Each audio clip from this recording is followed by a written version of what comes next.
Well, yeah, certainly. I mean, it was our fault. We made a mistake. Spotter said it was clear. It wasn't clear, and, I didn't want to tear my car up, tear his car up either.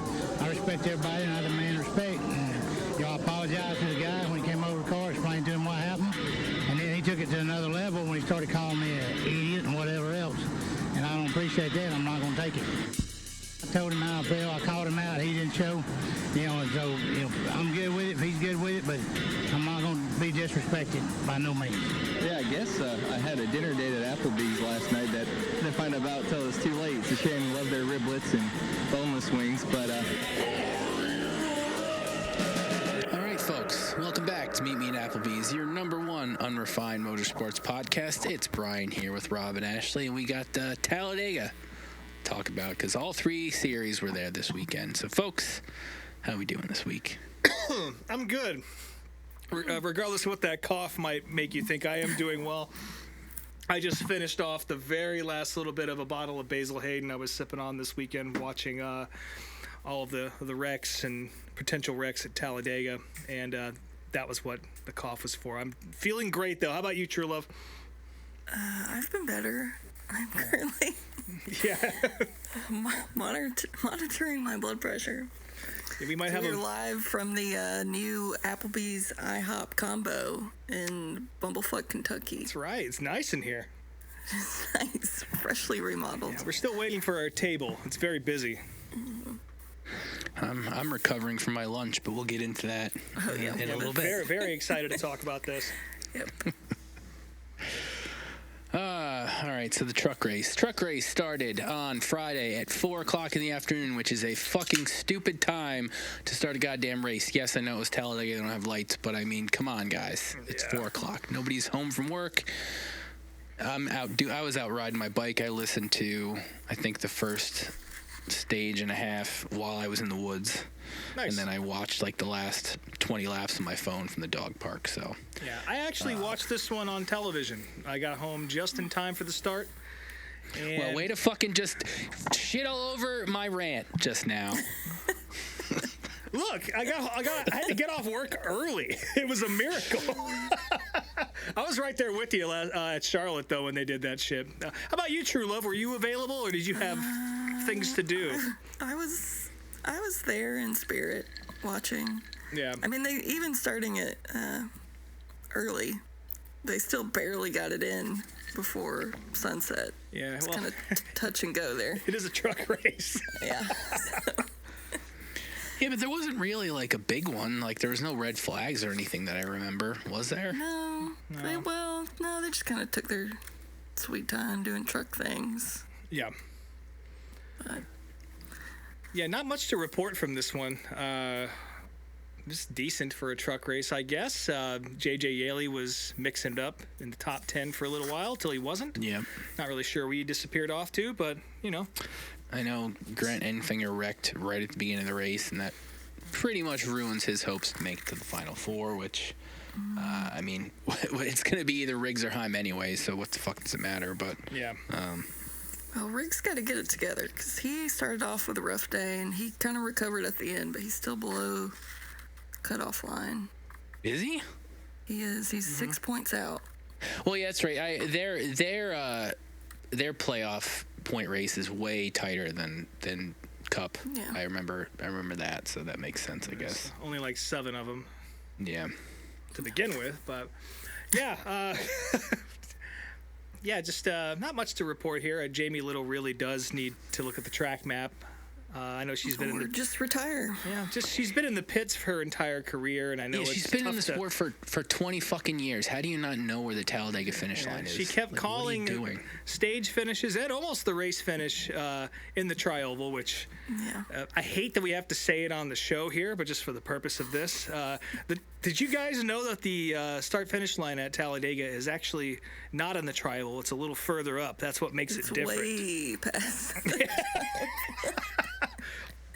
Fortunately for her, Raja Karuf did win the stage that she called for him. But yes, he was battling neck and neck with LaJoy to the actual line. But yeah, God, this I don't. I can't handle that broadcast team. And again, this is just all old news. It's all things that have been said 1,000 times, but I just can't do it, man. And Brad Keselowski was up there, and he does a fine job, but he's not the most energetic speaker. And there's not a whole lot of energy in that booth to begin with, at least definitely in comparison to the other broadcast teams that NASCAR has. So, yeah, can't really keep wanting to give him high marks, man. One of these days. Guys, it's not because she's a woman. She just sucks. I think everybody can agree. Jamie Little just sucks. She's a great pit reporter. Yeah, she is. But as an announcer, she's dog shit. So not very good. Yeah, they did put that race on Big Fox for some reason. Yes, they did. It was the only NASCAR race of the weekend on a major network. They're cutting off fucking Judge Judy reruns to play that, so who the fuck cares? Yeah. So we almost got to watch Norm Benning burn alive to death on Big Fox. Yep. Yes, we did. Poor guy. Yeah, that sucks. Apparently that was a newer speedway truck that he got, and it was actually running okay for Norm Benning standards, and not anymore. Second race, I believe. Jesus. I couldn't understand why, the truck was on fire bad, and he gets out of the truck and he's on the ground, and then the safety workers come up to him, and they don't make any attempts to get him away from the truck. They just leave him next to the burning truck, engulfed in So they did that. They did that twice this weekend. Yes. Okay. That's how Norm wants it to be. Yeah. I guess he had to go back to the hospital the next day for smoke inhalation treatment. Yeah. And he said that his right side felt sunburnt, but he was more concerned with finding $75,000 before next Daytona for a new engine. So yeah, you're gonna need more than that, but good luck. God, what a shame. Yeah. Yeah, everyone loves Norm Benning. I don't think anyone doesn't like Norm Benning. Yeah. I can't think of a driver who has lived off of a single highlight in the hearts and minds of racing fans more than Norm Benning after him racing his way into the Mud Summer Classic all those years ago. But definitely one of NASCAR Nation's favorites, and hate to see him get blackened on the racetrack like a shrimp.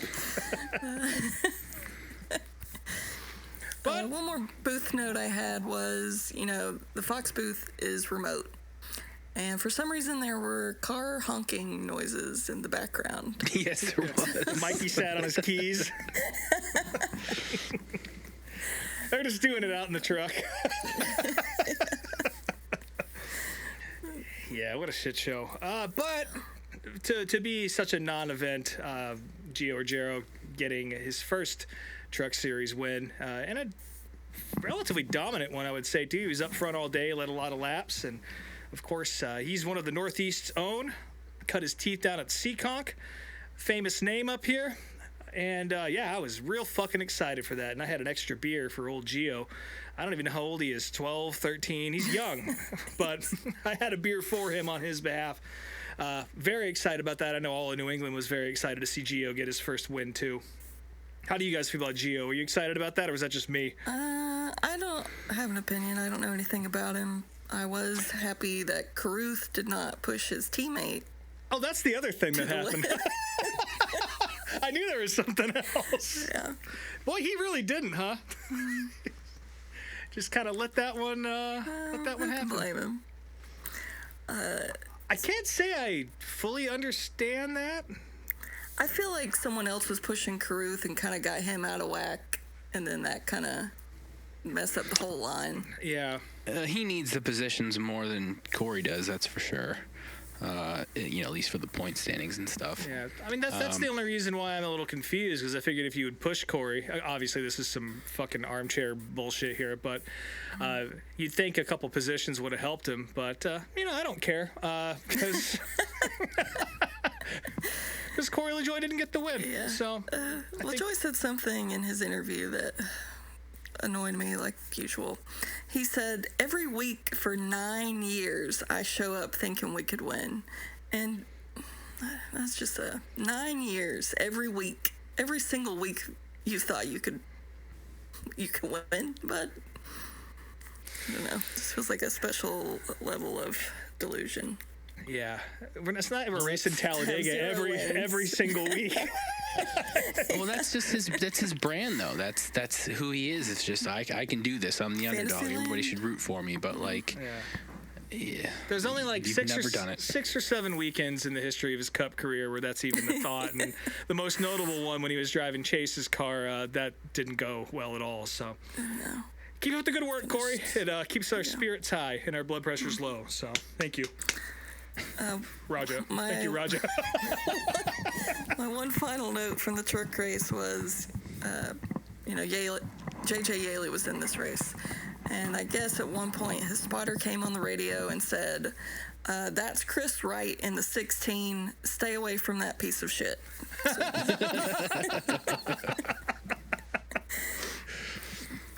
Duly noted.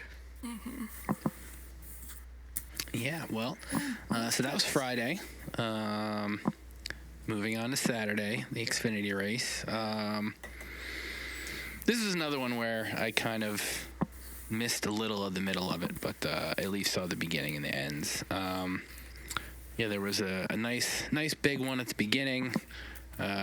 Jeb Burton, I think, was the one who caused this, and I would say then the notable part is Sheldon Creed losing almost his entire body in the wreck. Both the car and physically speaking. Yeah. Yeah, he smashed the fuck out of the wall too. So that was a bummer, of course, as the only Sheldon Creed fan on the show.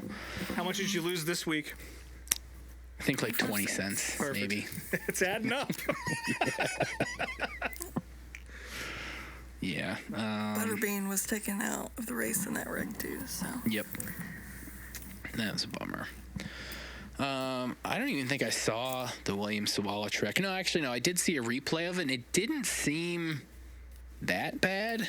Not bad enough to spend a night in a hospital over it, but, Right. I'm not in the fucking car, so what do I know? Yeah, I never really heard what his injuries were or why they took him to the hospital overnight, but... Yeah, they were pretty quiet about all that.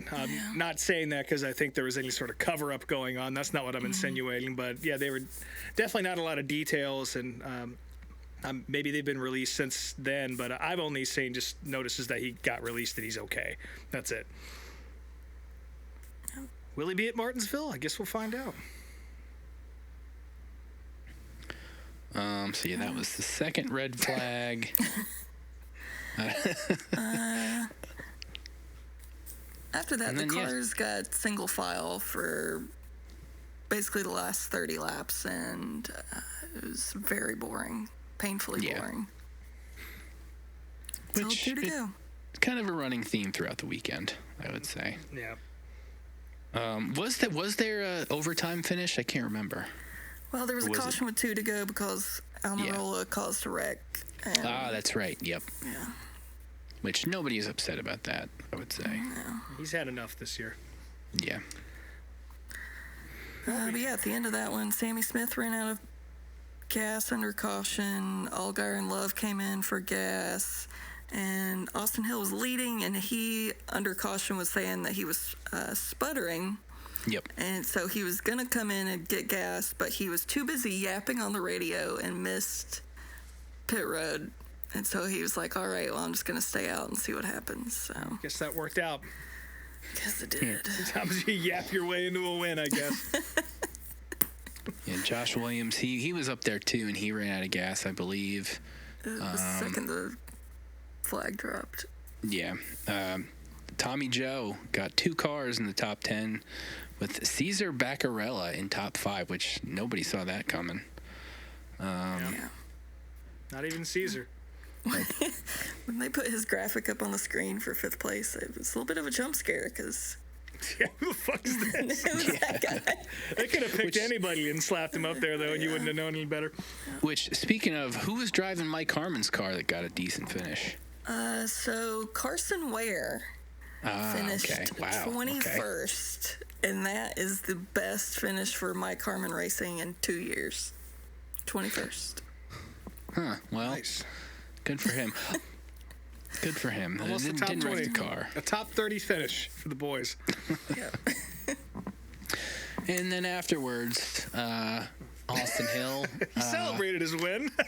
He definitely celebrated his win by flipping off somebody in the crowd, and someone got a photo of that, and that went a little bit viral. Yeah. I mean, I personally don't have any strong feelings about this. It definitely, it totally fits Austin's character, and I get, he gets booed a lot, which he deserves, so it kind of plays in with that. But at the same time, I think somebody else brought up the point that Austin Hill maybe wants to try to play the heel now, but the difference between like say him and Denny Hamlin and Kyle Busch is that like those guys were doing that when they're at their peak and winning all the fucking time, whereas Austin Hill doesn't really have that same advantage. Like, he's won here, and did he win Atlanta or something? Like he's won earlier this year. I just can't remember where. Yeah, but it's been a slow year for Austin Hill. Yeah. Yeah. I don't know. I like this. I enjoyed that very much. I know it's probably not the best if you're trying to build any goodwill with fans and sponsors, but as somebody who doesn't like Austin Hill, it is nice to know that the feeling is mutual. So I appreciated that, and I don't know. I got no problem with it. At least I know where he stands, and it's fucking hilarious to have a driver or any athlete flip off the crowd. It's good for me. Big thumbs up from me. Yeah, I think I side with what Brian kind of mentioned about, if he was hated for being the best and winning all the time, then that's a little different. But when you're hated for simply being yourself, which is a perpetual whiny little bitch, then that's a little different. But also, when he got out of his car to celebrate, he stood up on the window ledge and was kind of taunting the crowd still. And then when he jumped off the window, he almost ate shit. And God, that would have made my life. Yeah, nothing quite like seeing somebody get hurt during a meltdown. Yeah. But yeah, well, Austin Hill hates the fans, missed the playoffs, 21 points. So congratulations. What a shame. Yep. All right, well, that brings us to the Cup race on Sunday. Before the race even fucking started, there was some carnage in the infield when Austin Dillon's hauler decided to destroy a steel gate somehow. Even the hauler's wrecking shit. Yeah, I didn't even really, I don't think there's video footage of it or anything, but I mean, was it even explained what the fuck happened? I never heard anything. I just saw the photos, never heard the backstory, so. Did it just blast through a closed gate? Fuck this? Just trying to pit maneuver Tyler Reddick's hauler. Okay, well, Pop had to pay for that, I'm sure. He bought a gate. Yep. I didn't see this, but Zane Smith apparently was passing out T-shirts on the boulevard. Yeah, so Zane's sponsor this weekend was Bone Dog Treats. Oh. So he was passing out shirts that said, "I got boned by Zane Smith." So. That's it. I did see that shirt. Yes, I did see that shirt. I appreciated that. That's great. That's good. Yeah. All right. Well, so Yeah. I did it, folks. Ryan did, yes. I had the steak nuggets. That was my lunch today. Yeah, of course, Arby's on the car for Cody Ware again this weekend. The Arby's Mobile finishing somewhere in the fucking field. Who cares? But more importantly, yes, Brian did get to try the elusive steak nuggets and his review. I cannot wait to hear this. How are they, Bob? It's not much a review. They're not good. I mean, they taste... they look like what they look like. Look like the ads. Dog treats. Yeah, kind of like dog treats. And it definitely tasted more like chunks of brisket than it did steak. I don't know if it's just how they cooked it or whatever, but it did not resemble steak to me. They were fine. They were edible. Yeah. Will I be getting them again? Absolutely not. Yeah, wet beef jerky in a paper cup. Yeah, if somebody handed me a plate of them, I'd eat them, but I'm not going to spend another dime on them. That's for fucking sure. Yeah. Don't get these. They're not good. Arby's has plenty of other things that are worth your time, but the steak nuggets, not so much. Yeah. Did you get That's my official some review. curly fries and horsey sauce? Yes, I did. You have to get curly fries. I didn't get Arby's sauce, but you have to get the curly fries there. So That's what it's there for. So yeah, don't get the steak nuggets, folks. Damn. They're as bad as Glad Cody you did Ware. it. So I we did didn't well have just to shut you guys up. 'Cause give me shit every week about it. I got peer pressured into doing it. Now we got to find something else to peer pressure Brian into, True Love. Well, we'll come up with something. Yeah. I'm sure Cody Ware will give us a reason at some point. So, what's this, True Love? You want breathalyzer test administered at Talladega? At Talladega. So, after yeah, my driver was taken out. Oh, I see. All right. Yeah, so I see where this is going. yeah, this wreck that Ashley's about to rant about.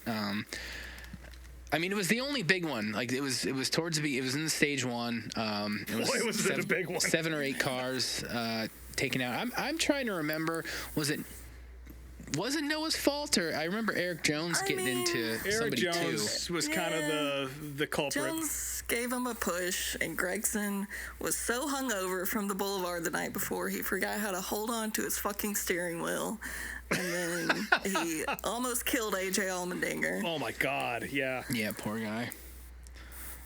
Yeah, that knocked AJ back to his champ car career. He hit so hard. That was nasty. I thought he racked his nuts, but I guess he just had the breath knocked out of him. Yeah, he was on the radio. You could hear him like he could barely eke out any words. He was trying to tell the crew that like the car's wrecked, but he could barely stammer them out. It's so like, yeah, we know AJ. We saw it on Yeah. fucking TV. I thought the fucking safety truck was going to come run over him because he was laying on the ground buried in smoke. yeah, they did another piss poor job with him. Then yeah, that was I'm not a Chase Elliott fan, but obviously it sucks for True Love, and but he was Just really the only. Yeah, having Talladega in the round of 8, period. Having anyone's Yeah. Yeah. playoffs ruined. Yep. What do you mean? Yup, Larson's playoffs didn't get ruined. I mean, Well, that was his own fault, but Could have been. It could could have be. easily been. no, I'm just not Larson back there. Yeah, it's true. I'm just not a fan of Talladega being anywhere near the playoffs in general, and I know that's how the schedule is going to work, and maybe next year it'll be a moot point, but to me that is the reason why it sucks. It's one thing for a normal racing incident to take you out of contention. Obviously random shit's going to happen in races and under any points system you have, but that was just unnecessary. And while I don't care about this at all, I understand why a lot of people do. And if those shoes were placed, if those what are they, hey dudes? If those Chase Elliott hey dudes were Kyle Larson hey dudes and they were placed on my feet, I would be pretty fucking angry as well. And I do think the breathalyzer would be a funny addition to driver intros, though. They get I think so, just for Talladega, and mainly just for Noah Gregson. Yeah. Because right after this, I came across a picture of him in the drivers' meeting wearing beads with glazed over eyes. You know damn well he was out on that boulevard till God knows when the night before. Probably didn't drink any water. No. So Yeah, I guess I'm with you on this. The driver intro breathalyzer test. I want to see what they blow. That would be fucking amazing. yeah. So we'll talk to Mamba. Yeah, let's tweet somebody. Tweet at Mamba and suggest that. They sell breathalyzers on Amazon, so maybe it's a good thing to pick up. Yeah. Easy oh, enough. we had one of those at the house for a while in my 20s when I was living with Toby, and yeah, we pulled some numbers on that phone. Yeah, So, I had a buddy who there was one at this bar in Albuquerque on the wall. It was like like right next to the door, and you'd put your quarter in or whatever, and you'd blow through a straw into this machine. And my buddy ripped a shot and ran over and immediately blew into it and blew like a 2.8 or a 3 or something crazy like that. And then the doorman just looks at all of us as like, because he just had a shot and it's going off the alcohol content in your breath. And the door guy was just like, you guys have to fucking leave now, right? That was stupid. I can't let you stay in here that I've seen that number. But good job. That's the high score. So we got thrown out of the bar. But yeah, breathalyzer, Talladega, great idea. Send it up the pipe, Mamba. Let's go. Speaking of other guys who could use a fucking breathalyzer test, Jesus. Ty Dillon. Oh, yeah. I was like, who? Anthony Alfredo? Yes, Ty Dillon. I don't know if he drinks at all, but this would be evidence to the contrary. I think he's got some anger issues or something. Still mad at his spotter that he fired. Just completely just driving through Josh Berry's pit box while they got a guy up in the wheel well. I don't think anybody liked that. I haven't heard anybody come to Ty Dillon's defense for this one. I'm honestly a little surprised. You have? Well, Jordan Rupert Clear was not as harsh about him as I expected. I would say they're the only ones that I wouldn't say defended him, but they didn't make it out to be as big of a deal as other people have. I couldn't make it that far into the episode this week. I know you couldn't. Denny, prior to the race, Denny predicted that somebody would spin coming into the pits because of the weepers, because it rained the night before. And the person that did that was SVG, who probably has the most experience in wet weather conditions. But he still managed a top 11 finish. He finished 11th. Wet weather conditions at the place you'd least expect it, which is Talladega. We were looking at a good finish. I mean, other than the one wreck, I mean, it was a pretty quiet race, caution-wise. I mean, Cody Ware spun out, and then Chris Buescher got spun from the lead with a few laps to go, and thankfully he was the only one caught up in that, and that set us up for a green-white checkered, which Bubba's second time in the playoffs, leading with one to go. And Kyle Larson, unfortunately, he ran out of gas. Yeah, he was on the lap before they threw the green. He was swerving around, and I was like, "You got to be fucking kidding me!" Yeah, I think did he run out before, right as they took the green? It was at the line. They got going, and he pulled down in the apron before they even got to turn one. Yeah.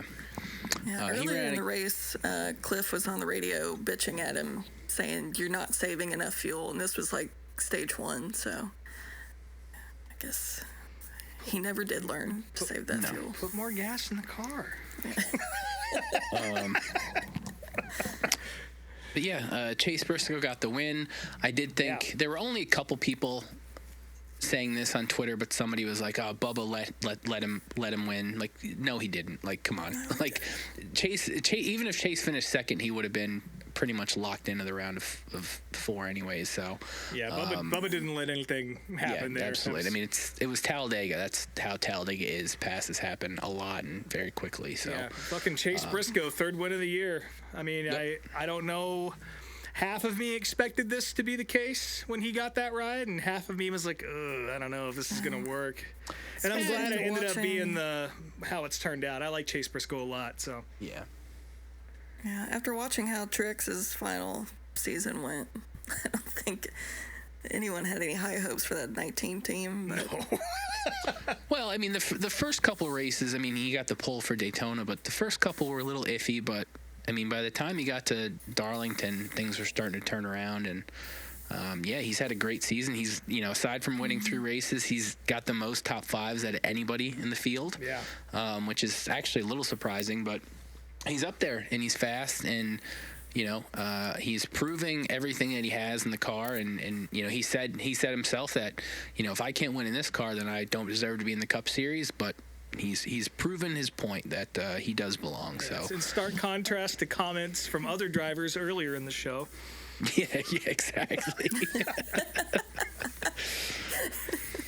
But I digress. Yeah, big time Chase Briscoe guy over here. I'm stoked to see that. And if he's not going to be running sprint cars and finishing 10th in those anymore, I'm glad he's over in the Cup Series laying it to him. Yeah.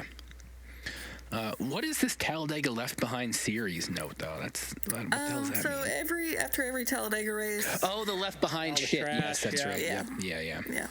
The social media team goes around and just finds all the silly, dumb, weird shit that campers leave behind, because it's always something. But this year was pretty tame. But my favorite thing that they posted was a female mannequin body sticking out of a trash can wearing beads with cheese slices covering her nips. That was pretty good. It's good. Very nice. I do know NASCAR Chasm said the Talladega people were sending him something they found from the field, and all he knows is that it smells real bad. So I'm sure we'll see whatever the hat is. Yeah, I'm wondering next couple days. how much of the funny stuff got blown away on Saturday night, because wasn't there a pretty big windstorm that blew through there? Yeah. Yeah, about 4 a.m. a really bad thunderstorm came through and ripped up a bunch of canopy tents. Half of the Ozark Trail sales from Walmarts across the country just completely wiped out in a single fell swoop. Also, shout out to friend of the program, Andy Newsom. He was out there all weekend with the boys, having a good time. That looked fun. I was using a flag as a blanket. Yep. Yeah. On top of an RV. Hopefully that flag stuck around during the thunderstorm. He's able to find some shelter. Yeah. Also, Whiskey Myers played. Apparently that was cool. Look at huge crowd. Yeah. The official band of racing. But yeah, Talladega. It's over. Oh, there you go. Only 2 more races left, man. That's fucking crazy. Moving on to news and notes. So the layout of the San Diego track was announced today, and also noted that the truck race will be run with no fans in attendance. Like, nobody's allowed in the track for whatever fucking reason that is. Well, it's Juneteenth. It's on a military base. It's Juneteenth, and it's a federal holiday, so a lot of the base staff has the day off. And so they just can't allow anybody in to do this, which seems like a crazy oversight. Yeah, and I grew up on Air Force bases, so I'm used to the holiday thing and how they don't lock down necessarily, but there's no visitors coming in or anything like that. But when you're holding a major sporting event, you'd think that somebody along the chain would have said that this was probably not a great idea to hold it this weekend. But whatever, it's a nice little treat for all the folks living there on the base. I'm sure if there's a truck race in my backyard that only I was allowed to watch, that would be cool. So there's probably 2 or 3 guys out there that are fucking stoked. Yeah. I guess, yeah, they said military family that already lives on the base can go, so it won't be completely empty grandstands. You look like a normal truck race. Sparse. Yeah. Yeah, that'll be neat. That track is very big. It's like 3.5 miles almost, 3.1, 3.2. 3.4, 16 turns. It's long and very fast too, from what it looks like. So. Hope they figure out local yellows before we get there, because those caution laps in between stages are going to be painful. All right, so let's see. Other news: Kyle Busch is getting Justin Allgaier's crew chief next year, moving over from JRM. What the hell is that guy's name again? Because it's not in the notes. I forgot to write it down. But he's going over there. That guy. Yep. I mean, hopefully it helps Kyle Busch. You know, that team needs all the help they can get. So hopefully it's a step in the right direction for him. But I guess we'll see how that plays out. Butterbean, we all knew this was happening, but he was the first officially announced colleague truck driver next year in the Ram truck. One of the worst kept secrets. Yeah, everybody fucking knew that was happening. And he'll be in the Spire truck this weekend at Martinsville in the 7 truck, so that's good for him. Yeah, that's cool. It also sounds like Christian Eckes might be going over to the Ram deal next year. Yeah, that was mentioned at the end of DBC. Yeah, they said, well, they said that team, the Eckes team, is going away next year. The one, whatever who the fuck does he drive for now? Is it Spire? It's Colleague, yeah. Oh, it is Colleague. Sounds like they're scaling back that team next year, and yeah, he'll. But they also mentioned some other truck team that he might drive for. So, who the hell knows what's going to happen there? But yeah, I guess it would make sense for him to go back to trucks, even though he hasn't had the worst season, but he hasn't had a great season either. Raja Caruth was announced to drive the JRM 88 for a few races next year, which that's another one of their, it's not, is it the all-star car technically, I guess? That is the star car, typically. I guess they're going to have 3 part-time cars next year. The 1, the 88, and the 9. Jesus. Yeah. Who's in the 9 car this year? I can't even remember. It's kind of their open car. And okay. Next year, Oh, today that's they right, yeah. announced that Chastain and SVG would be running in the 9 car Yeah. next year. So Yeah. Well, I guess that just shows you where the money comes from, and it's not the drivers' championship. Yeah. yeah. Chase Briscoe got a new partnership with some like Freedom Water brand. Freebird. Is that what it's called? Water. Freebird Water. $24 for a 12-pack of fucking water. So if you want to Plus wash shipping. down your plus shipping. If you want to wash down your raw milk with some Freedom Water, go right ahead and do that. That's 'cause, $2 a water, I guess, isn't it? 12-pack, you said? Plus shipping. Plus shipping. Because the Lord knows you can't get water locally. Apparently, this company is local to me, but even though I've never heard of it, which just means that water is coming out of nasty ass Lake Lanier. So don't buy this water, people. Hey, the grift never ends, folks. If There's you want always- to become a Chase Elliott fan, get yourself a 24-pack of this. It's the same water. slap a flag on it and charge 4 times what it should cost. Yeah. That's what Americans want. So Hey, wouldn't you think that a Dawsonville water company would go for the other Chase? I'm sure. Water I'm sure they tried. Well, I have to imagine the Coca-Cola partnership would probably nix that. So That's a fair Yeah. point. Speaking of partnerships that kind of suck. it doesn't suck for me because I don't watch anyways. But F1 is going to be on Apple TV next year, which assures that I won't even casually tune into this on Sunday mornings when I have nothing else going on. So Yeah, I'm not confused by this because I'm sure the money was great. I don't think it was that. It was $750 million for 5 years, which. I mean, they were running an F1 in the U.S. for free for a number of years on ESPN, and Mothers was picking up the tab for whatever that was. So that's why it was commercial free. I mean, a lot of F1 fans have already kind of adopted this through the F1 TV app. That is one thing that Formula One has that nobody else has, is a specific app for their series. I've tried it out before. It's pretty cool. Again, F1's boring, but if you like live timing and scoring and onboard cameras and basically the whole thing, alternate broadcasts, it's pretty cool. So I'm guessing they're seeing the success there and thinking their fans are going to go along with them because a lot of them probably already have Apple TV anyway. I imagine it's a lot of the same talking points as NASCAR with Amazon Prime. Well, I would say opposing that, I would imagine that F1's fan base is probably a lot younger and a lot more tuned in as far as, streaming and things like that. So comparing the two series, it's probably going to work better for F1, but I still don't. To take it completely off television, it's definitely the first person to show their cards and give it a shot, or first organization to do that. So I'm very curious to see how that works for them. F1 doesn't really give a shit, I don't think. Like, they're already the biggest motorsport in the world, so why not try it out in the U.S. and see how it goes? But, it's just kind of crazy that, like you, I will not be watching Formula One anymore because I'm not paying for a fucking Apple TV sponsorship or subscription or a sponsorship. If I already had Apple TV, sure, great, but I don't, and I'm not getting it, so. Yeah. Yep. Some big news coming up here. We have all been excited to talk about this. Yeah, our final note. That's why we're doing the show this week. Yeah, that's the only reason we recorded this week. So, we were pretty tuned in, year-ish ago with the whole Kenny Wallace and his buddy Jughead story.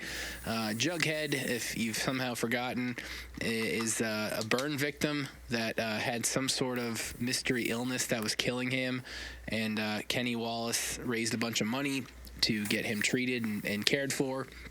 And it got his life back in order, and apparently he was just suffering from a severe case of celiac disease, I think that's what he said it was.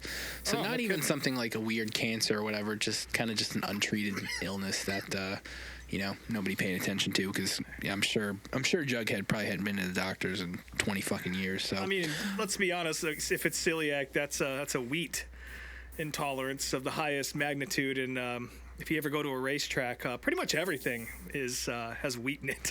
Yeah. Fried wheat. So But so last week somebody tweeted, just asked him how Jughead was doing, and Kenny, in true Kenny fashion, tweeted a very weird, vague response. It was like, we broke up. He didn't say we broke up. He says, we're not together anymore. Yeah. Like, me and Jughead are not together anymore. Which is just, you're just making it 10 times worse. Like 10 times worse, the mystery there. So, because everyone was mystified by that response, Kenny and his wife, Kim, had to go on Facebook and make a little video. And Kenny, before he even told the story, was like, well, you guys gave a lot of money, so that's why I guess you're entitled to know this story. Which is and it's true. like, I guess, but also just you talked about him for years, and like, you said you broke up. Yeah, you said you're not together anymore, so we got to know. I mean, that is fair, though. I mean, the Jughead talk did drop off a cliff. Yeah. Pretty quickly, not long after all that money came in. And I don't think anybody thought they were getting ripped off necessarily, because, I mean, if you saw Jughead, you knew there was something wrong, but respectfully, but like, it just, I wasn't trying to be a dick there. It just didn't look healthy. I mean, we never heard anything about it ever again, other than, hey, he's okay, so we could tell something was up. But this fucking video is just classic. Yeah, it's an 11-minute video, and the gist of it is that Jughead bit the hand that fed him. The story was Jughead apparently was being very negative, and it seemed like he was pissing and moaning about God knows what, and like he said he wasn't going to go to some race, and so they didn't buy him a pit pass because Kenny took care of all his food and pit passes and everything. He was a quote unquote team member. So Jughead proceeded to show up to this race he said he wasn't going to go to, and motherfucked Kenny in front of everybody at the track. Yeah, for not giving him a pit pass. Yeah, for not giving him a pit pass, but the catalyst was he told him that he hopes he crashes, and that was it. That was completely done. Like, we're done. You're cut off. I mean, I don't know. It's like I was telling Rob before the show. It's not an uncommon story, especially in relationships where there's a massive financial disparity, and like one person is, paying for everything for someone, and they're a part of a group or entourage, whatever you want to fucking call it.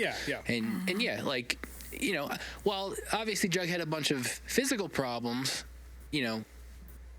it seemed like maybe there was some mental stuff going on too. Who the fuck knows? Again, Jughead couldn't really talk, so I don't really know much about him. So very curious to heard that interaction. Yeah, it seemed like Kim was more pissed off about it than Kenny was. Because Kenny said he forgave him, but Kim didn't. So. Well, Kenny said he forgave him, and then 3 minutes later said he didn't forgive him. Yeah, he said, I forgive him like 10 times, and then in closing, I never forgave him, and that's that. Yeah. And then, who knows? And then Kim starts talking, and you can tell that Kenny wasn't prepared for her to be as honest as she was being. Thank God she was spilling the tea. Yeah, it was good. At one point, Kenny, as she was talking, he's like, "Come here, give me a kiss." Just right in the middle of her sentence, which I don't know if you guys know this. Don't do that to a woman when she's angrily talking. They don't want kisses at that point. Mid-sentence. Yeah. She was not thrilled. On Facebook Live. Yeah. Which, Brian, you did make a good point to us. That's not even like the top 10 worst things he's done in relation to his wife on the internet. Yeah, no. That would get you in the doghouse, but yeah, she did reveal to us that Jughead was also, I guess he got so angry during this interaction that he took his shirt off and was swinging it around. And so funny. Some modified, some B-mod shit right there, man. Oh, God. Kenny, in closing, again, wants to talk about how soft Kim's skin is, so...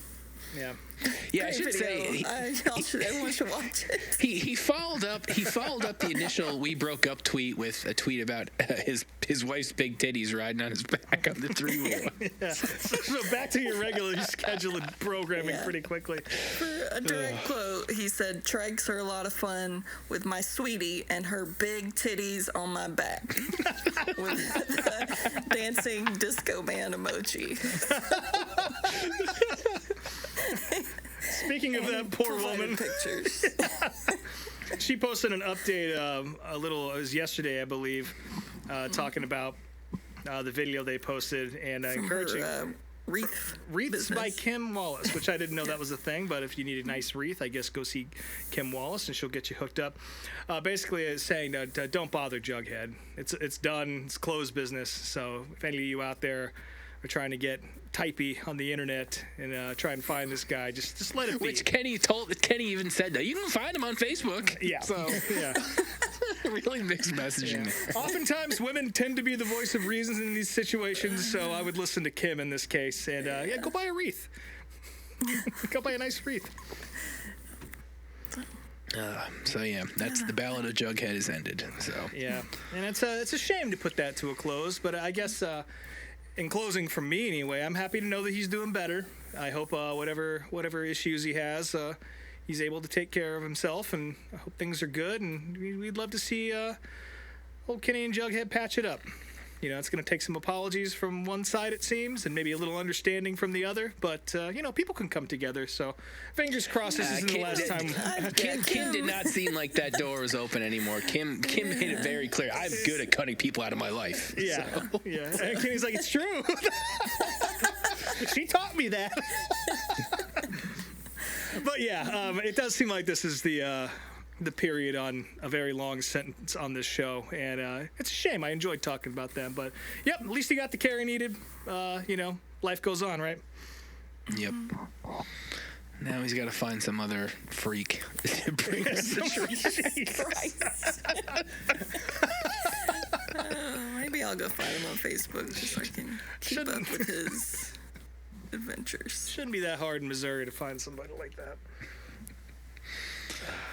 All right. Well, we're about to jump into the septic tank, but before we do that, it's Dar for the Week. But the Dar for the Week's in the septic tank. Yeah, let's so just climb in the septic tank here. Yeah, because our Dar for the Week comes from Eldora this weekend. Of course, the Dirt Track World Championship was this weekend. So let's just start with the septic tank, and we'll get to it. So everybody, come on in. The door is open. Brian, you can sit in Brian's lap. Brian's going to sit in my lap, and we're going to all climb here into the septic tank and talk about a big weekend of racing. Of course, as I just said, Dirt Track World Championship was at Eldora.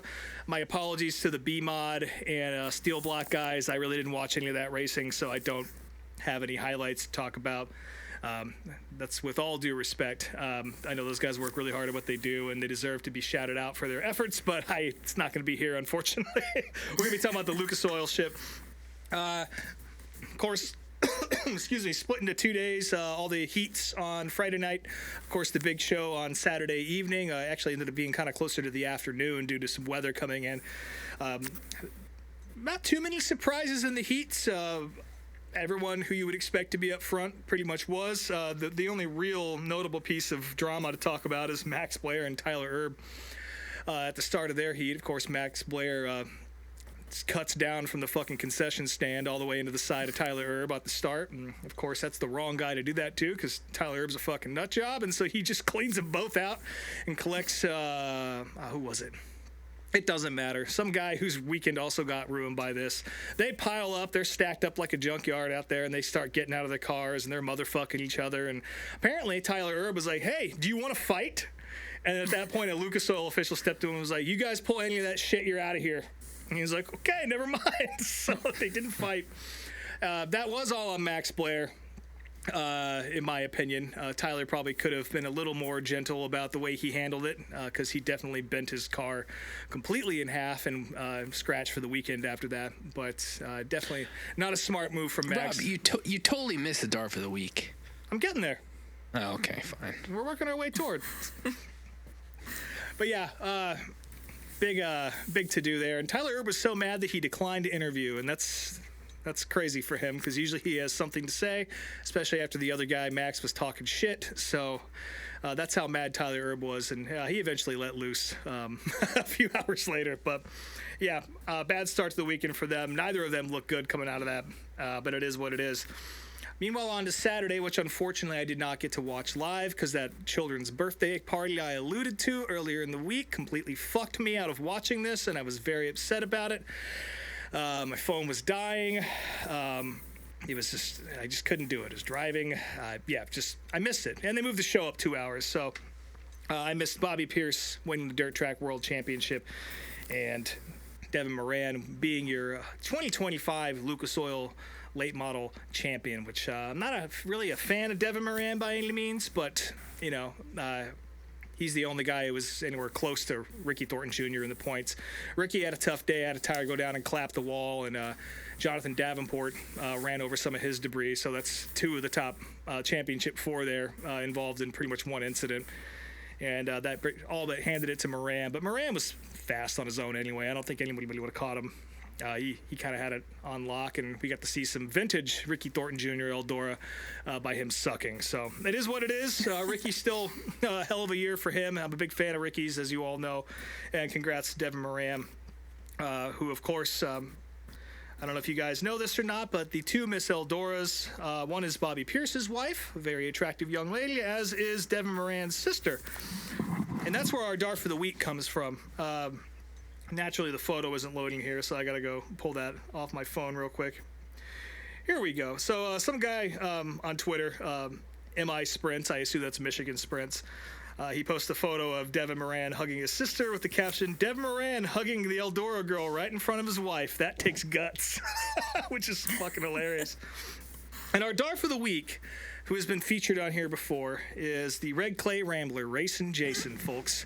Of course, Well, he's not the Darf. He is the Dart for the Week, and I'll explain it to you.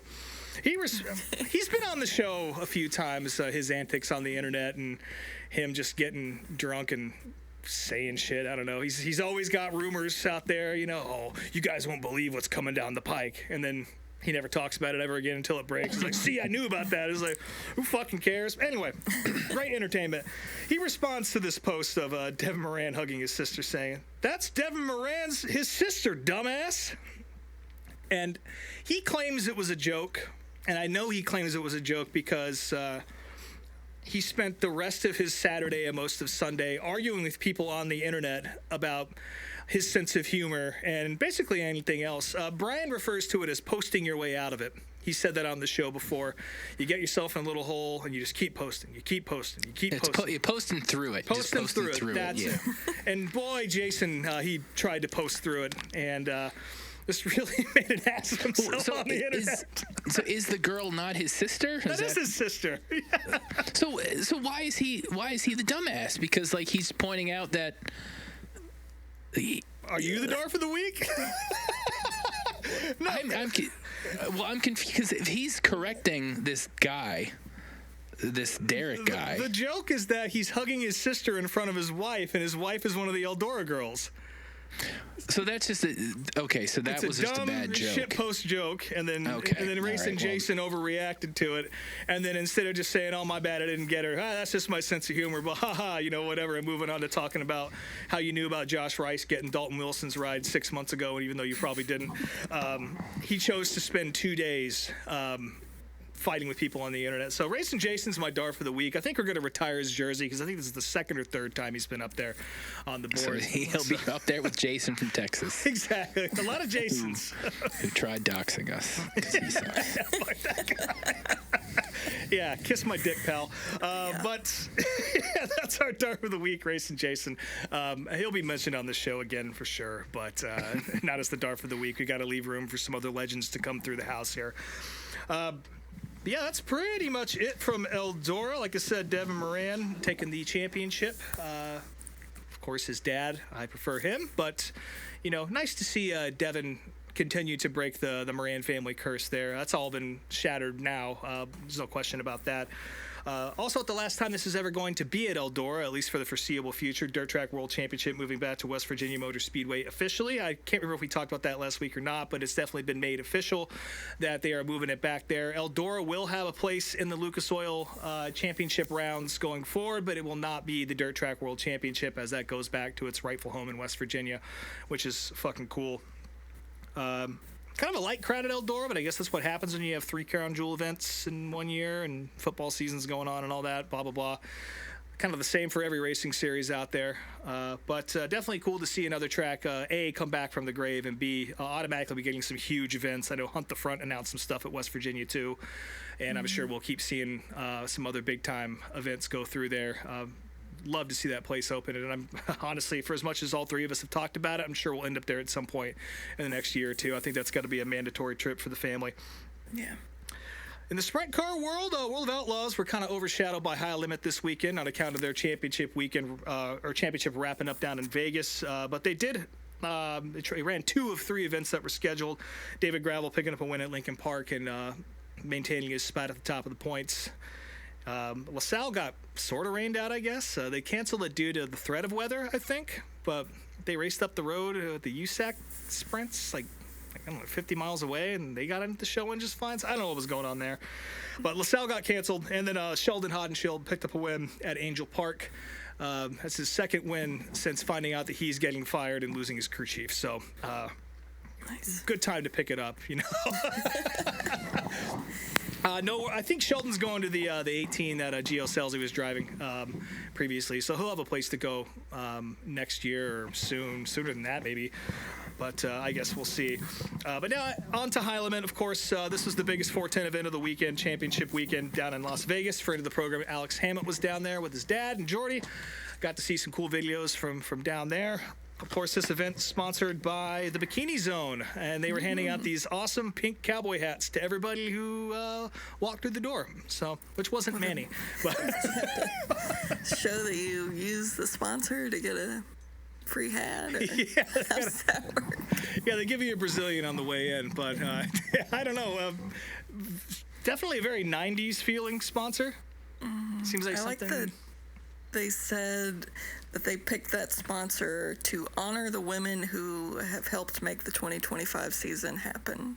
So here's a Shave them, girls.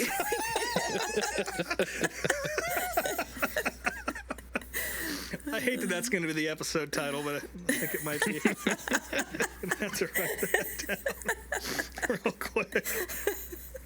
But yeah, it was Rico Abreu's weekend. I mean, he was going in there. There was, for him to lose the championship would have taken a meteor hitting the racetrack or something. But he won both Friday and Saturday night, the big feature there. The retired Darren Pittman, perpetually retired Darren Pittman, coming in second, and then Brad Sweet in his last, what turned out to be his last race as a touring driver, rounded out the podium there. Of course, Rico Abreu's championship. I think everyone loves to see that. I don't think anyone hates Rico Abreu, and if you do, I don't know what the fuck's wrong with you.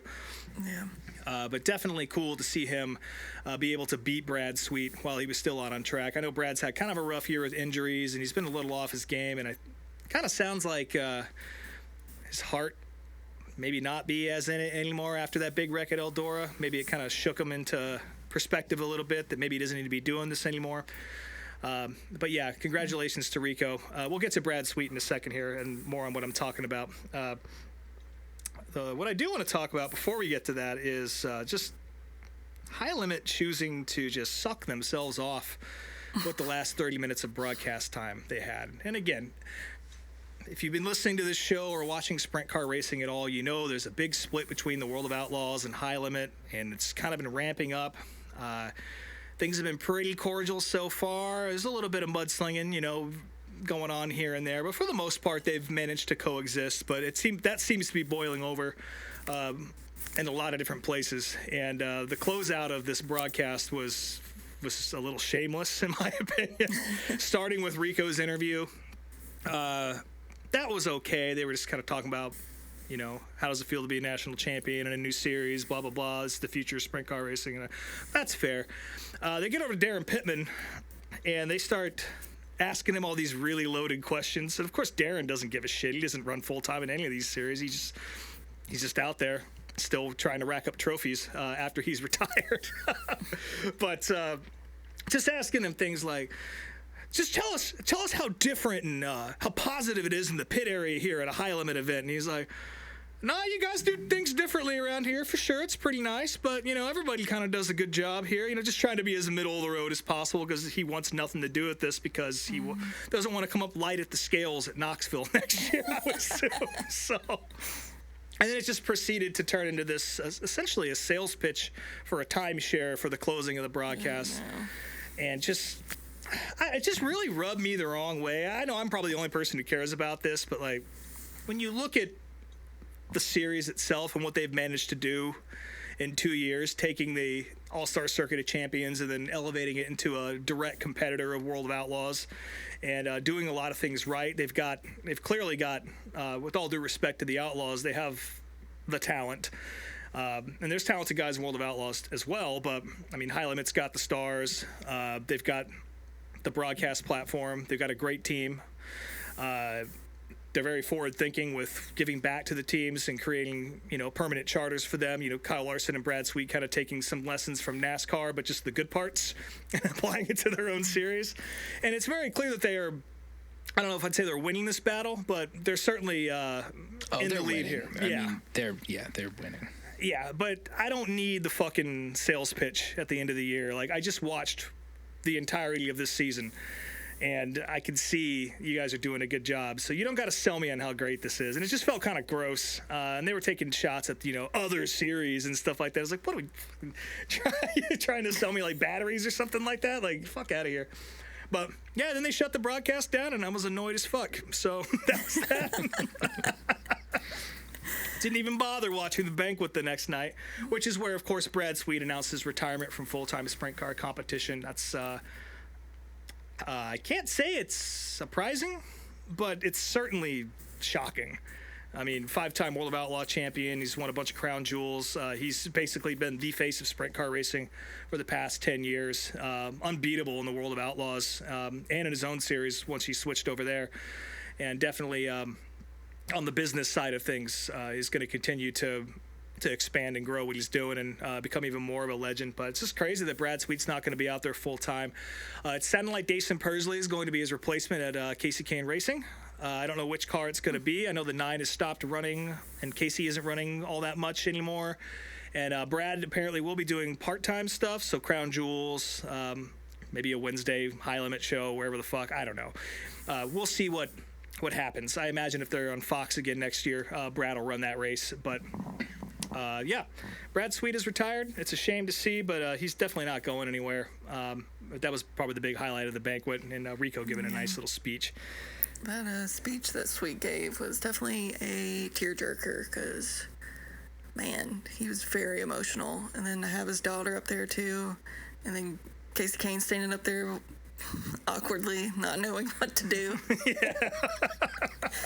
Yeah, it was a very emotional speech. Yeah, I'm not a big Cat fan by any means, but I will miss having him around. It definitely raises the quality of any event he's in. And again, he's got High Limit. He owns the NARC series now out west. He owns a couple tracks out there. He's going to shape this business. His fingerprint's going to be all over this shit for as long as he's alive. So that's good news for all of us, I'll tell you. As long as they don't keep giving me these bullshit Disney Cruise timeshares at the end of their broadcast telling me how great they are, and we can just watch and see. And let's be honest, until you guys have the Knoxville Nationals or the Kings Row in your schedule, come on, give me a break. But but yep, there'll be more to talk about with that particular war later on in the year. That wasn't the only sprint car racing though. Trophy Cup was at Tulare, of course, big 360 show. Tanner Holmes won over Spencer Baston, who this weekend, Spencer Baston was announced he's going to be taking over for Sheldon Hodenshield over at Clausen Marshall Stenhouse. So this is kind of his last shot in a 410. He's had some big shots before and has kind of blown it. So we'll see how he's able to do in that NASCAR over on the Outlaws. A little bit of a diluted field over there, so he's expected to win. And I think he can do it. He's good. I've watched him win prelim nights at the Chili Bowl. I've watched him win other races. He almost won this one in Tulare. It was pretty spectacular to watch, driving the Paul Silva W car. It was good shit. So I think Spencer can probably get it done over there. But yeah, Tulare was a great show. It took about an hour and a half to get 50 laps in, so I usually don't stay up for the California races, and I was punished by trying to do so. It was just red flag after red flag. Also, the funniest moment of the night was Tim Keating. He had a big hole punched in the right side of his top wing. And, of course, there are so many red flags, they're able to change it. And as soon as they got it changed and got about on track, there was another wreck and put a hole in the new top wing right in the same spot as the old one. So that was very unfortunate for him. And that was pretty much the last of the racing I actually watched this weekend because that fucking birthday party. But big show at North Wilkesboro. Did you guys watch any of that at all? The cars? No, I just kind of saw the highlights and what everybody shared. Yeah, once again, Buddy Pulley is your man for the Cars Tour. If you want actual, well thought out and well reported research news from the Cars Tour world, go check him out. But Caden Quapple won the late model stock race. Keelan Harvick beat Luke Baldwin in the pro late models. And then your champion, of course, is Landon Lewis in the late model stocks. And Ben Mayer getting the pro late model championship. Over on the smart side, Luke Baldwin picking up the title and the race win there. And all the Northeast folks rejoice as a result of that. But yeah, that's pretty much all the racing I watched. A couple more notes before we shut this thing down. If any of you guys have ever wanted to live directly next to a racetrack, you can do that. There's a house for sale pretty much on the grounds of Port Royal down in Pennsylvania. Of course, one of the storied Pennsylvania dirt tracks. This house even comes with a set of season passes because you're so close to it. Ooh. You can literally see like the turn 2 wall from your backyard. I'm Anytime pretty sure I've seen that photo of that house. Like I've seen like cars on the tracks with the house in the background. Yeah, there's a lot of houses around there. Apparently, a lot of the houses do get season passes as sort of a don't call the cops on us kind of thing. But yeah, you really got to be a race fan and want to live next to Port Royal. But I happen to be one of those, and I'm considering a move to Amish country as a result of this. Yeah, anytime I've seen pictures or watched a race there, I've always thought it was neat how close some of those houses were.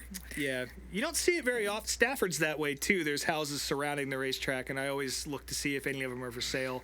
So is Oswego. Oswego, there's houses literally next door to it. It's crazy. Yeah, I love to see that coexist though, because a lot of places that's not how it goes. Yeah. There's a lot of wood in this house, so I already like it. Yeah, True Love's coming to Pennsylvania. And I think I already mentioned this or alluded to this when we were talking about Eldora, but Josh Rice has taken over Dalton Wilson's ride for JRR in 2026. He's going to be running full-time on the Lucas Oil Late Model Tour. I'm very excited for this. You didn't mention also the World Championships are going to West Virginia next year. I did mention that. I think Did you you? were Well, in the restroom or something. It might have been. It might have been the Brian case. tends to take a nap in the septic tank. It is warm in here. It's nice, cozy. You know. It's usually my bathroom break time. gotta- Some of that. Well, it's a good place to do it. Yeah, Josh Rice going over to JRR. I'm a big Josh Rice fan. I hate to see him leave the family team, but he's going to be running full time, and I think he's a shoo-in for Rookie of the Year at Lucas next year. And I'm excited to see how many T-shirts he can sell me next year. It's going to be between 3 and 5, I can tell you that. Still some short track racing left, though. I tell you what, especially in the modified side of things, NASCAR Tour is at Martinsville on Thursday night for some fucking reason again. The redheaded stepchild of the NASCAR universe, of course, is the Wheelin' Modified Tour, and you can catch them at least at nighttime. They're not running it at like 1 in the afternoon or whatever. You can watch that on Flow Racing at night on Thursday night. Also, the Tri-Track Modifieds at Seekonk on Saturday. They'll be closing the Cement Palace down for the year after that show. American Canadian Tour also going to be there. I will be in attendance, so if you guys are listening to this and you're at Seekonk, come say hi to me because I'll be out there. Western World Classic out at Central Arizona if you're looking for some sprint car racing. And also the World of Outlaws are going to be at 81 Speedway and my de facto home track by proxy where my parents live, Arrowhead Speedway in beautiful, flat Concord, Oklahoma.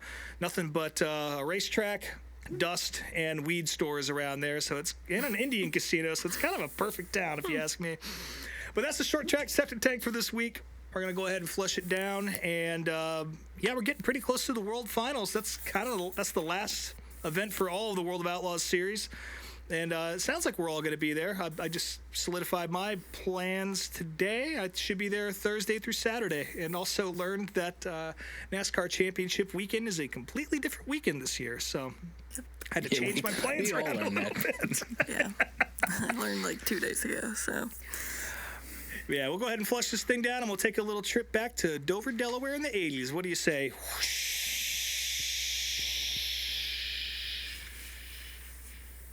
It's a loud one. It was. Yeah, I was a little close to the mic, sorry. Yeah. I mean the toilet or whatever. All right, so This race I picked the 1986 Budweiser 200 from Dover. It was a Busch race. It was broadcast on USA, which interesting to think about them doing races 40 years ago. This, I'll say overall, with especially the Busch Series cars from back then and just this broadcast in general, obviously it took place in 1986, but it feels and sounds and looks like it took place in like 1975. Like these cars, like the Sportsman Busch Series cars, like they looked so fucking old. And DW's driving a car that was built in like 1978, which we'll mention later on. That is one thing that when I go back, like obviously the Cup cars back then, I mean, yeah, they looked dated, but they still looked, somewhat of their era. But these cars just look way older than they actually are, which is pretty interesting to me. So we had the broadcast team of Bob Vargas and Dick Brooks. Bob Vargas, Varsha. He and his hair. Yeah, he, I think, hosted, like, Race Day or something on TNN later on, so I did recognize him. And Dick Brooks, he was a Cup Series driver at the time, and just that. Yeah, pretty much just that. He had I don't know how many worst bedhead I have ever seen in my life. This man looked like a fucking hot mess that just rolled out of bed. So yeah, I don't know. Starts off the broadcast coughing and just trying to catch his bearings. I don't know how recently they'd asked him to do this, but it seems like it was just that morning they lost whoever they had planned to do this, and let's just get Dick Brooks to do it. Yeah, I got to give Bob Varsha some more flowers here before we move on. Of course, he's the voice of Formula One in the U.S. for a long time. IMSA, Campbell GT Racing. I want to say he did a lot of IndyCar stuff too back in the day, but yeah, he was a pretty big commentator. Maybe not so much in NASCAR, but in the rest of the U.S. motorsports world, he was pretty much on every broadcast for many years. Well, there you go. That's why I only recognize him from one show. With his hair. Yeah. Dick gives a lot of interesting insights throughout this broadcast, and he starts it off by saying that, kind of comparing Dover to a road course in the sense that, like, both sides of the track raced very differently, and you kind of had to set your car up in the middle, which first time I think I ever heard of an oval compared to a road course, so that's interesting. Now, I mentioned there were some names in this race that we'd all recognize. There were a ton that you don't recognize, but we did have both Bobby and Davey Allison, Darrell Waltrip, young Dale Jarrett and Randy LaJoy. Jimmy Hensley was in there. Brett Bodine was on the pole. Elton Sawyer, Rick Mast, and then also making his NASCAR debut was Brett Hearn. Also, Larry Pollard was out there. Yeah, there was some other modified guy, too, that I didn't recognize. They mentioned he was a modified guy, but that could mean asphalt modifieds. Who the fuck knows? But yeah, I think I was, like, vaguely aware that Brett Hearn did race in NASCAR a little bit, and he had, like, I think 20 starts throughout the late 80s and early 90s. But, yeah, this was his first ever NASCAR start, which that perked me right the fuck up. Yeah, we get basically just the intro and the rundown of the field, and it goes right into the commercials. And there were a lot of great commercials. This one starts off with one for Union Fidelity's life insurance with an old couple going over benefits of the health insurance and ending with a very wooden line by this old guy. "I won't have to sleep on this. Let's mail the application right away," which I really got a kick out of. Yeah, that was good. Then there was a very pro-America, pro-man ad for Red Man. Red Man Land. Blue collar. Yes, yeah. Very, very blue collar tobacco ad. And then an Autolite spark plugs featuring Warren Johnson. Start of the race starts off with DW chasing down Brett Bodine from the lead, and Rick Mast shit the bed very quickly, and Dick Brooks called it definitely an unscheduled stop. Well, yeah, when you don't stop on lap 2 of the fucking race, Dick, of course. Thank you. He's trying his best out there. Davey Allison, he started third or fourth, and he was starting to close in, but he ended up spinning and crashing. Ridiculously, though, these guys were like, that's not too much damage. He should be okay. Just some dents. Like, the fuck are you talking about? He smashed the front of his car into the goddamn wall. The front end is totally fucking buckled in. Like, there's no chance he'll be fine. Like, Dick Brooks should know this. Like, he's an actual driver. Like, his car's fucked, Dick. What are you talking about? Dick Brooks. Dick just woke up. I was so excited to watch Davey Allison in this race. I was like, oh man, this is going to be great. And then fucking wreck. It was very quickly. It didn't take long.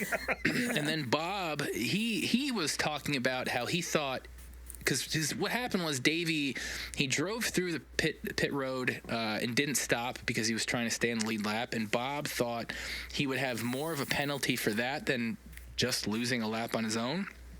And then Dick Brooks, again, who was a competitor, didn't know the rules. He's like, yeah, in Winston, in the Cup Series, that would be a penalty, but I don't know about the Busch Series. So, yeah, you know, good on knowing the rules, Dick, as a competitor. Just hanging on, you know. Yep. The second commercial break, and this was the one I was talking about. This commercial break, so we get an ad for Lee Press-On Nails, which this ad is aired a couple times. One for Goodyear Eagle Tires, and then the back-to-back that I warned you guys about. There was one for foster families sponsoring a little boy in Africa, which was just a bunch of white people talking about, you know, kids overseas. 72 cents a day. Yep, that's it. That's all you got to do. You can save a kid's life. And then right after that, there is an incredibly creepy CPR public service announcement that just ends the commercial shot. It ends with a shot of just this dummy, like just direct shot, 10 seconds on this dummy's face. I could not stop laughing when I was watching these two back to back. Like, I thought it was absolutely amazing. Yeah, that's excellent. we come back from the commercial break, and they say Davey didn't lose a lap. He was still out there running, so they cleared that up for us. Didn't get penalized or anything. We see Jack Ingram, was a Busch Series stalwart, and he won multiple championships. And he also was the only guy running the numbers where the Cup Series runs them today. He actually is the only guy to do that. Well, actually, no, I shouldn't say that. David Pearson also did that with his car, but he wasn't in this race. But yeah, they had the big skull logo, you know, on the quarter panel that took up most of the side of the car, and then his numbers were very close to the front tire. He was up there and you know, coming up to battle with Brett and DW. We see Davey Allison back on pit road, and he is done for the day. DW ends up passing Brett for the lead, and Larry Pearson is coming up in fourth place. And they mentioned Bobby Allison. He's already up to 10th from starting 23rd. We get a very quick interview with Davey, which quick. Yeah, incredibly quick. And I should mention Mike Garrow, who he is a PRN announcer now. So that's, if you recognized his voice, that's where you recognize him from. But the funny part was he was interviewing, and he was like inches from his face, like as far up in his face as you could get having this interview. And he just said, yeah, his front end was smashed up and his car overheated, and he was done for the day. Tommy Houston was also out. He had a brake issue, but I couldn't understand what the fuck he was saying. He was just babbling. He was talking about different parts in the front end of the car that broke, and you know, in his very pronounced Southern accent, you couldn't really understand what the hell he was talking about. I love that Southern Biscuits flour scheme, though. It's so simple, but I've had hats, I love it. but I've never had shirts of that car. But yeah, I also very much liked it. He had a lot of cool cars, I'll say that. Somebody named Jimmy Lawson spins and brings out a caution. They mentioned Bobby Allison having brake issues, and they mentioned the leaders pitting. Second commercial break, or third commercial break, I should say, I think. It's just a 1-minute ad for Business Week magazine. That's it. This is another one that's interesting. I don't know if... Go ahead. No, go ahead. I was going to say, I don't think it's the target market, the NASCAR fandom, but yeah. Second week in a row. Yeah. I like that that commercial ended with some tagline that was like, stocks, bonds, leaders, ladies, and then it's just a picture of the Statue of Liberty.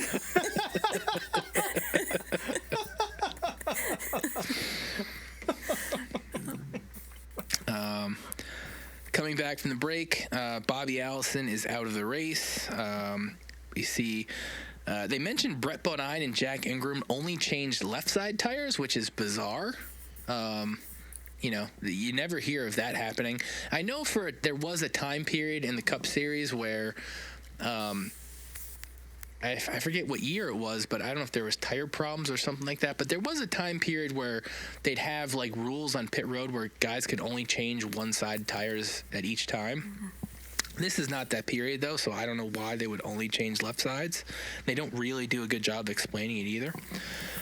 So that's kind of confusing. They do have a short interview with Bobby Allison, who he mentioned he broke off some studs in the front hub, and that ruined his race.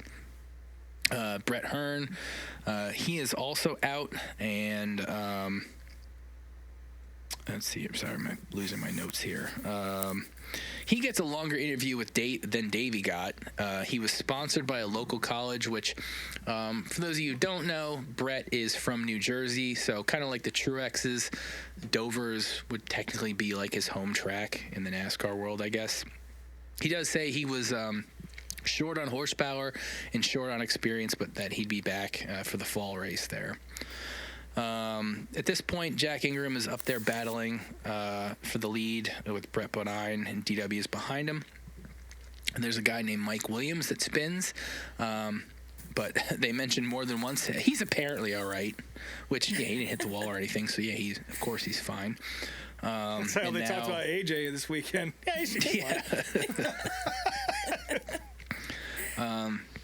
Now, Brett and Jack Ingram are back pitting and changing the right side tires this time. The next commercial break, another amazing ad for Advanced Dream Away, burn fat while you sleep. There are some before and after pics of users. There's a woman who claims she had an intestinal bypass, and that didn't work, but these pills did. There's one for the Air Force, and then a early McGruff the Crime Dog ad with very bad animation of McGruff, and he's warning kids about being abducted. So that was another great commercial. I just want to point out this Air Force ad is so badass because it heavily features the A-10 Warthog, which is the greatest plane that we've ever built as a country. It's a fucking tank. Anyway, I digress. They come back from the break, and DW apparently had a bad restart, and Dick says, I don't know if he'd fallen asleep or what, but he still had the lead, so whatever. Jack Ingram's passing Dale Jarrett for fourth place. Both Brett and Jack are trying to catch DW. We see Tommy Houston back on the track.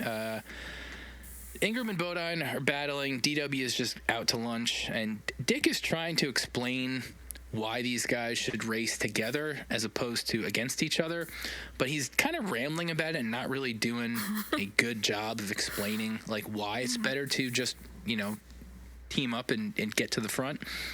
And he also kind of mentions that looking at the mirror will slow you down, which I don't think that's true at all. But hey, he's in the car, I'm not. Another amazing ad, the Bear Family Reunion. This like stuffed doll set, and it's like a full minute ad of just explaining the different bears and their different outfits and how they're all handmade and everything. And it's one of those deals where you sign up and every month you get a new bear in the mail. And Yeah. I love it. One of them was holding a picture of Theodore Roosevelt for some reason. And he described the bears. He said, they're humpbacked, they're round-bodied, they got long arms and big feet, and for $16.95 a month. Jesus. I love that the Teddy Roosevelt picture had a signature that said, to Teddy from Teddy.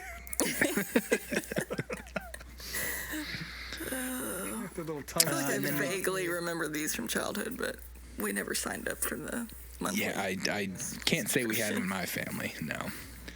Incredible And then we stuff. get one more Red Man Land ad.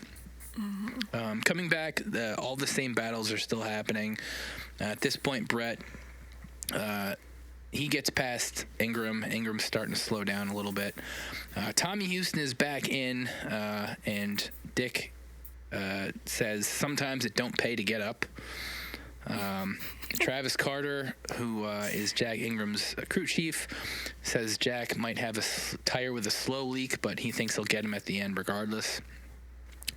Here we get a little inset video of Mark Garrow talking about DW's other young lady, his car Virginia, which is the car he's had since 1978, and he said it's won half the races he's run in. DW said he had it 10 years, built it in 1978. It's 1986, so his math is a bit off there.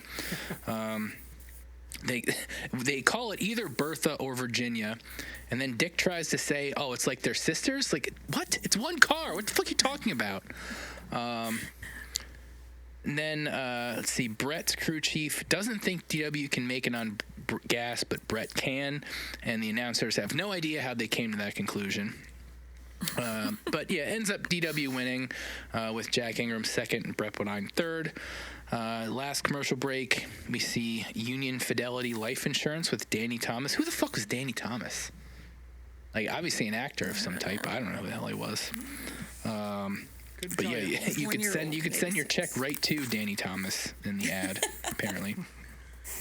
And then we get another Lee Press on Nails and Car and Driver magazine. DW's in Victory Lane. He's talking about how much he loves the car, which, you know, we just saw a video about it. And the final note from Dick Brooks: it was a good, safe race. I kind of enjoyed it. That was it. I kind of enjoyed it. Actually, also, his hair looks even worse somehow. So well, yeah, they were up in the wind the whole fucking time. Yeah. That mullet. And the other guy was flapping around. It's great. Yep. And then the broadcast is over, and the video itself ends with an ad for Players Club International with Telly Savalas. So, That's a good one. Yeah. Interesting broadcast overall. Like, I've been kind of dipping a bit more into more Busch Series races as opposed to Cup Series races lately.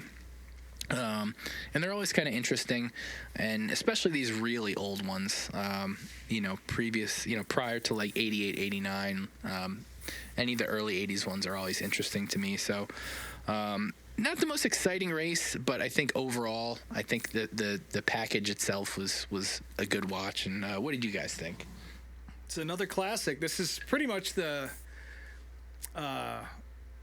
stereotypical is the wrong word, but this is the quintessential. That's what I'm looking for $5. That's the word I was The quintessential video of the week selection right here. It's got everything.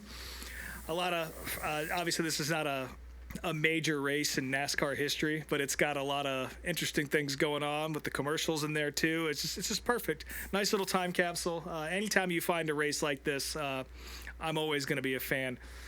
And More, please. We could watch a whole Busch season on here if we wanted to. Yeah, I mean, I'm always looking for him, so.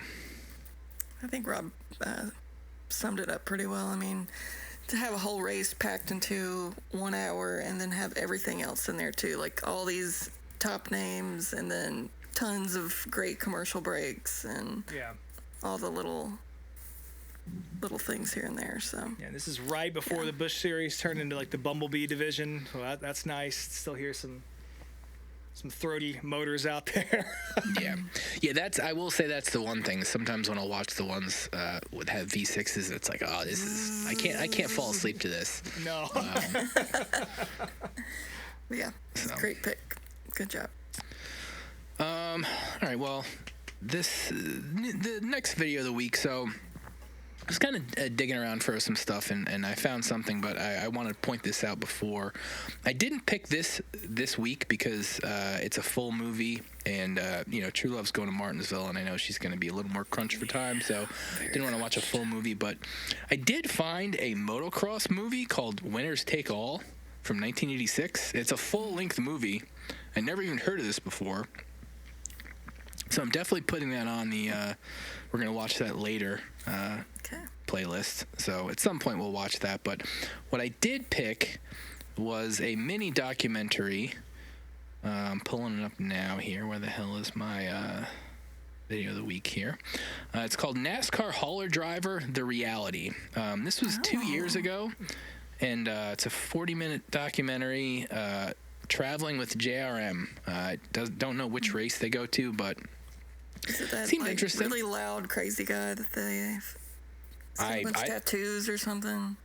I think so, maybe. But I'd never even heard of this, and just figured I'd throw it on there. So we're gonna watch that. See what the truck drivers are up to on their trips to the track. So There's lots of lizards.